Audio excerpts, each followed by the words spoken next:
द्वारका का नाम आते ही सबसे पहले महाभारत और पुराणों में वर्णित उस नगर की बात होती है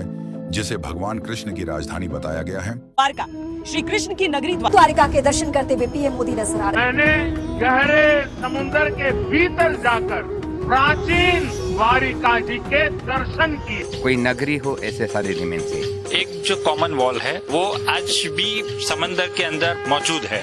अभी पानी के अंदर जो अवशेष मिल रहे हैं वो तो 1% भी नहीं है द्वारका का जो ऐश्वर्य था। और कहा जाता है कि यह नगर समुद्र में डूब गया,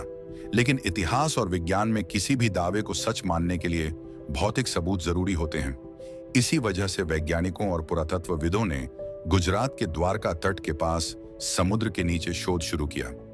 1960 के बाद से गोताखोरों और बाद में national institute of oceanography NIO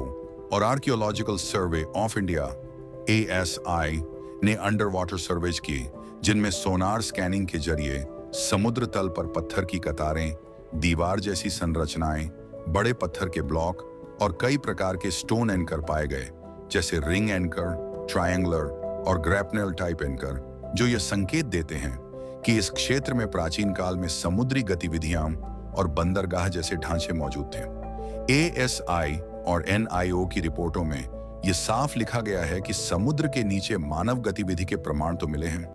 लेकिन उन्होंने कभी आधिकारिक रूप से यह दावा नहीं किया कि यह वही द्वारका है जिसका वर्णन धार्मिक ग्रंथों में है। सबसे बड़ी वैज्ञानिक समस्या यह है कि पत्थरों की उम्र सीधे कार्बन डेटिंग से तय नहीं की जा सकती, क्योंकि कार्बन 14 केवल जैविक वस्तुओं जैसे लकड़ी, हड्डी या कोयले पर काम करता है, और द्वारका क्षेत्र से अब तक पर्याप्त मात्रा में ऐसे ऑर्गेनिक सैंपल्स नहीं मिले हैं जिनसे पूरे स्थल की सटीक तारीख तय की जा सके।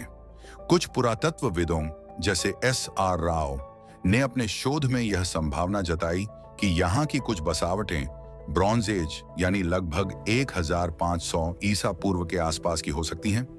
लेकिन यह भी एक अनुमान है, कोई सर्वसम्मत वैज्ञानिक निष्कर्ष नहीं।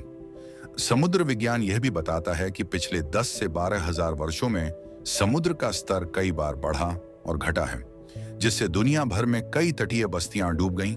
इसीलिए यह पूरी तरह संभव है कि द्वारका क्षेत्र में भी कोई प्राचीन मानव बसावट रही हो जो बाद में समुद्र के नीचे चली गई। दुनिया में ग्रीस का पौलोपेट्री जैसे डूबे हुए शहर इसका उदाहरण है,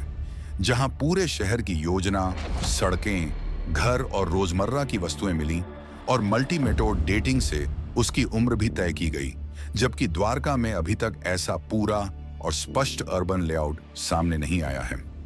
इंटरनेट पर अक्सर यह दावा किया जाता है कि द्वारका 9000 साल पुरानी है या वहां लकड़ी के खंभे मिले हैं,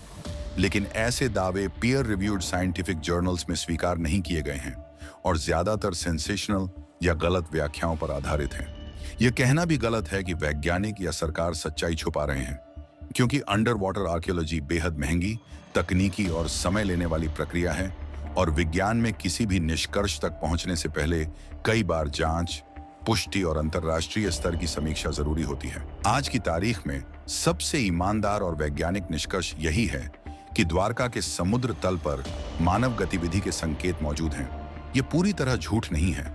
लेकिन इन्हें सीधे भगवान कृष्ण की द्वारका या महाभारत काल के नगर के रूप में घोषित करना भी सच नहीं है,